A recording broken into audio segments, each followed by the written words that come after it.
Pemanggil jenius Akademi Necromancer. Bab 18. Dia tidak ingin terus berpura-pura tidak melihatnya, jadi Simon menoleh ke jendela. Wajah gadis itu juga terayun ke bawah. Apakah dia tidak ingin tertangkap? Simon menoleh ke belakang dan mengeluarkan kue sifon baru. Wajahnya kemudian perlahan naik ke jendela. Berkedip-berkedip, mata biru gadis itu berkedip. Setiap kali kue sifon itu mendekat ke mulut Simon, kecepatan kedipannya semakin meningkat. Simon tertawa di balik lengan bajunya dan membuka mulutnya. Nephthys, silakan datang ke sini dan makan juga. Dengan kata-kata itu, gadis itu menjulurkan wajahnya. Ah, bagaimana kamu tahu? Bisakah aku? Nephthys melompati jendela dengan penuh harap, buru-buru mendekat, dan duduk dengan lutut rapat. Kemudian, dia membuka matanya dan menatap Simon. Dia tidak bisa menahan tawa.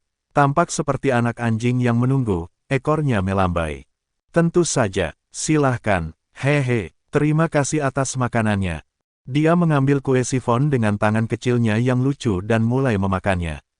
Nyam-nyam-nyam, melihat kedua pipi kecilnya yang halus bergerak, Simon merasakan keinginan kuat untuk mengelus kepalanya, terlepas dari dia adalah penguasa Kizen atau apapun. Apakah kamu ingin makan ini juga? Simon mengeluarkan lebih banyak makanan ringan yang dibelinya dari kafetaria, dan mata Nephthys berbinar setiap saat. Aku berhasil. Saat dia mengunyah sandwich selai, dia berkata, mereka selalu tidak mengizinkan aku makan yang manis-manis di rumah. Ahaha, tiba-tiba, Simon kebetulan sedang menikmati hidangan penutup bersama ahli nujum hebat yang bahkan sulit ditemui sekali seumur hidup. Keduanya berbincang sambil berbagi jajanan, mulai dari apresiasi pembelian subruang hingga kisah Lorraine. Dan topiknya tentu saja beralih ke kehidupan sekolah. Kamu bilang ini pertama kalinya kamu pergi ke sekolah, kan? Bagaimana itu? Itu menyenangkan. Simon segera menjawab. Profesornya keren, teman-temannya baik, kelasnya menyenangkan. Aku rasa aku lebih cocok untuk ini daripada yang aku kira. Dia tersenyum lebar dan menganggukkan kepalanya. Hiyah, bagus sekali. Berbicara denganmu di Kizen seperti ini mengingatkanku pada Richard. Ayahku. Ya, ayahmu juga seorang murid Kizen. Kamu tidak mengetahuinya. Ini adalah pertama kalinya Simon mendengar cerita itu. Dia terkikik dan mengibaskan jarinya. Richard bukan lelucon. Berbeda denganmu, yang sudah dewasa, dia adalah anak yang sangat merepotkan dan membawa banyak masalah. Ayahku, rahang Simon ternganga, mendengar bahwa ayah yang lembut dan tegas adalah pembuat onar ketika dia masih di sekolah. Gambaran ayah dan pembuat onar tidak tumpang tindih. Dalam hal itu, dia sangat pintar.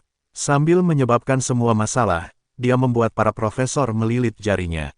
Bukan hanya sekali dua kali aku mengejar dan memergoki Richard yang berusaha kabur dan membolos. Itu sulit dipercaya. Lalu apakah ayahku lulus dengan selamat dari Kizen? Dia menggelengkan kepalanya. Tidak, dia keluar ketika dia berada di tahun kedua. Ah! Dia tiba-tiba keluar dari sekolah, mengatakan sekolah itu terlalu kecil. Tidak ada siswa seperti itu di Kizen sampai sekarang. Richard adalah kasus khusus dalam banyak hal. Nephthys bersandar pada lengannya dan melihat ke langit-langit. Emosi yang dalam namun samar melintas di wajahnya, tidak seperti penampilan mudanya.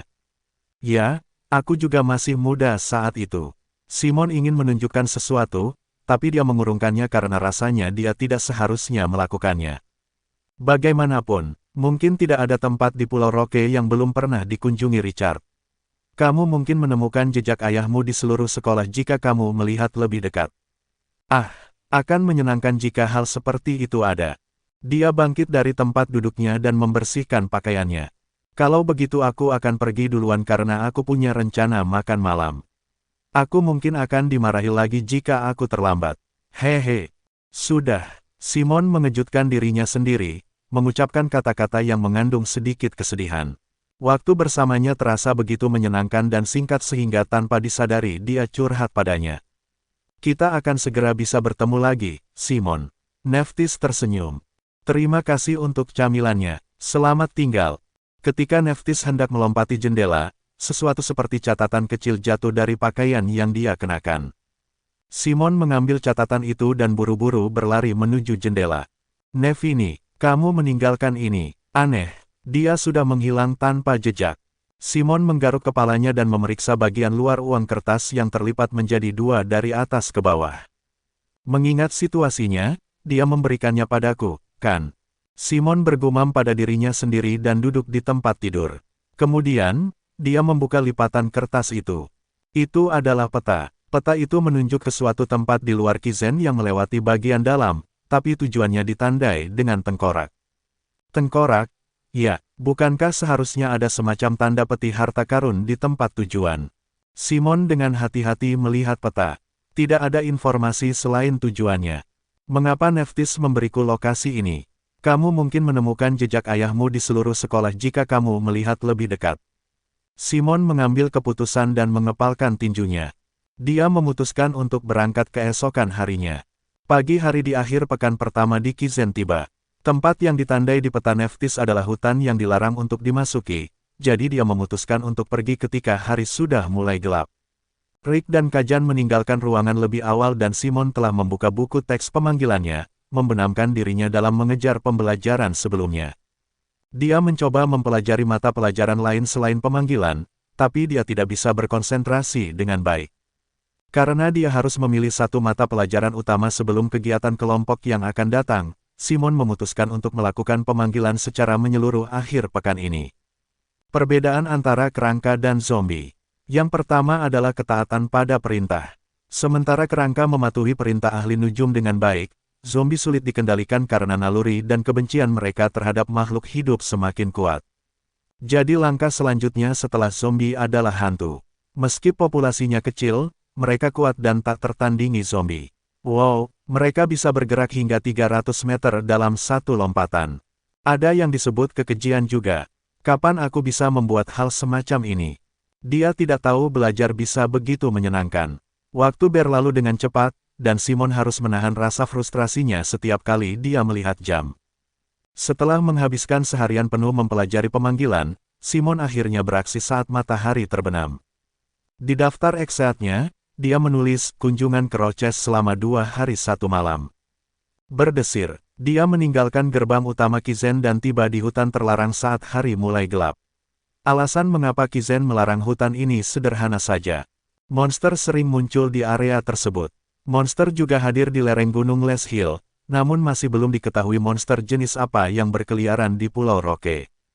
Simon bergerak dengan hati-hati. Aku bisa melihat sungai mengalir ke timur, dan tembok Kizen bisa dilihat di barat. Aku menuju ke arah yang benar. Perjalanannya lancar sejauh dia memeriksa peta dengan cermat. Namun, semakin jauh ia masuk ke dalam hutan, kicauan binatang semakin sering terdengar dan ia juga menemukan kotorannya. Ia mengetahui bahwa itu baru terbentuk karena basah dan lengket ketika ia menusuknya dengan dahan.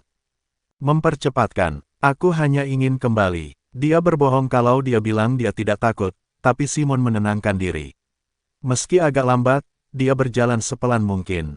Kemudian, teriakan terdengar di dekatnya. Tubuh Simon menegang. Dia menutup mulutnya dan menurunkan postur tubuhnya. Matanya, yang terbiasa dengan kegelapan, menangkap bayangan hitam yang berdiri di bawah naungan pepohonan. Ia mengendus dan melebarkan lubang hidungnya. Itu monster. Pada saat itu, kepala monster itu, yang lubang hidungnya melebar, menoleh. Mata berkilauan dalam kegelapan menatap Simon. Ketuk, itu cepat. Simon segera meletakkan tangannya pada belati di pinggangnya. Matanya berbinar dalam kegelapan dan jejak perak semakin mendekat. Simon menghunus belatinya dan mengayunkannya ke arah jejak. Dentang, tubuhnya terbang dengan suara dentang logam. Cakarnya terayun lagi, meninggalkan bekas luka panjang di pohon. Manusia serigala. Kebanyakan orang awam akan mengatakan bahwa bertemu dengannya adalah hukuman mati. Untungnya, dia tidak terlihat seperti orang dewasa karena masih kecil. Aku akan kabur jika itu terjadi sebelum aku datang ke Kizen, tapi... Simon menyesuaikan cengkeramannya pada belati dan mengangkat tubuhnya. Dengan tangan kirinya, dia mengarahkan warna hitam legam ke dalam ring dan menarik tuas imajiner. Menggeser, sebuah subruang terbuka di tanah dan tulang-tulang menonjol keluar darinya. Memulihkan, tulang-tulang yang berserakan di udara mulai berkumpul secara teratur di sekitar tengkorak. Segera, 2 kerangka selesai di depan Simon dan menginjak tanah. Berhasil, Simon mengepalkan tangannya. Skill seorang Necromancer yang dia gunakan dalam pertarungan sungguhan untuk pertama kalinya. Itu sangat meyakinkan. Selain kekuatan bertarungnya, fakta bahwa dia tidak sendirian memberinya kelegaan psikologis. Dengan ini, menjadi 3-1 dalam sekejap mata. Manusia serigala itu tersentak sedikit karena jumlahnya yang kurang, tapi segera memperlihatkan taringnya, menunjukkan keinginannya untuk bertarung. Kekuatan. Simon membuat 2 pedang pendek tua keluar dari subruang lagi. Tengkorak itu menangkap pedang yang terbang di udara dan kiar. Manusia serigala melompat masuk, dan pertempuran pun dimulai. Memotong. Serangan dari pedang kerangka itu meninggalkan luka panjang di perut manusia serigala. Namun, ia melompat kembali dan menghancurkan tubuh bagian atas kerangka itu dengan tangan kanannya. Membanting. Separuh tubuh bagian atas, yang terbuat dari tulang, hancur dalam satu pukulan. Simon, yang terhubung dengan undead, merasakan kesemutan di kepalanya. Namun, mengambil kesempatan yang terbentuk pada saat itu, kerangka yang mengelilinginya menusuk sisi manusia serigala dengan pedang pendek mereka. Kriah, manusia serigala menjerit kesakitan. Simon mengulurkan tangan kanannya dengan kasar. Memulihkan, tulang-tulang yang hancur itu bergetar dan membentuk kerangka lagi, seolah-olah waktu telah kembali. Kerangka yang dipulihkan segera menusukkan pedang pendek ke dada manusia serigala. Sekaranglah waktunya, mengenakan biaya. Kedua kerangka itu mendorong manusia serigala ke pohon di belakang mereka dengan pedang tertanam di dalamnya. Dengan suara keras, pohon itu bergetar keras dan dedaunan berguguran. Inilah waktunya, Simon menyerang terakhir dengan belatinya. Manusia serigala yang terjepit di pohon mengayunkan tangannya dengan liar, menghancurkan kerangkanya, tapi menusuk. Pedang Simon menusuk leher manusia serigala lebih cepat daripada kerangka yang kehilangan kekuatannya. Sensasi mengerikan dari daging dan otot terbelah di pergelangan tangannya, tapi itu adalah momen hidup atau mati. Simon dengan gigih menerapkan kekuatan pada pegangannya. SSSTTT. Akhirnya tubuh werewolf itu roboh, mati. Simon, yang sedang mundur selangkah dan menghembuskan nafas kasarnya, segera kakinya menyerah dan terjatuh ke samping. Hampir saja. Bibirnya bergetar karena sisa ketegangan pertempuran. Aku tidak punya waktu untuk melamun. Harus membereskan kekacauannya dulu. Akan sulit jika monster lain berkumpul di sini karena keributan tadi dan bau darah. Simon baru saja bangkit dari tempat duduknya dan mengucapkan, pemulihan. Satu kerangka gagal karena tingkat kerusakannya terlalu tinggi, dan kerangka lainnya hampir tidak bisa bergerak. Simon menempatkan kerangka yang telah dipulihkan itu di subruang dan berjalan lagi. Kalau dipikir-pikir, ini pertarungan pertamaku sejak aku memasuki Kizen. Hanya dalam 3 hari, kekuatan Simon meningkat pesat. Seberapa kuat dia jika dia berhasil bertahan di sini selama setahun? Tidak, 3 tahun. Dia tidak bisa tidak membayangkannya. Dan setelah berjalan sekitar 20 menit lagi, inilah tempatnya. Dia sampai di area yang ditandai dengan tanda tengkorak di peta. Melihat sekeliling, tidak ada apa-apa. Satu-satunya hal yang aneh adalah tidak ada pepohonan dan rumput yang tumbuh di sana. Bagaimanapun juga, aku harus menggali tanah, kan? Simon membuka subruang dan mengeluarkan sekop yang dipinjamnya dari tukang kebun asrama. Setelah menangkap sekop yang melayang di udara dengan baik, dia menyingsingkan lengan bajunya dan mulai menggali tanah. Pukulan keras, menyekopnya sangat terampil sehingga siapapun yang melihatnya akan tercengang. Pekerjaan itu tidak berlangsung lama. Sesuatu yang keras menghantam ujung sekop. Simon berjongkok dan menyapu tanah. Itu adalah batu paving. Itu adalah batu yang terbuat dari batu khusus dengan warna hitam. Simon yang sedang membersihkan kotoran dan menelusuri lantai, segera menemukan lekukan di tengah lantai.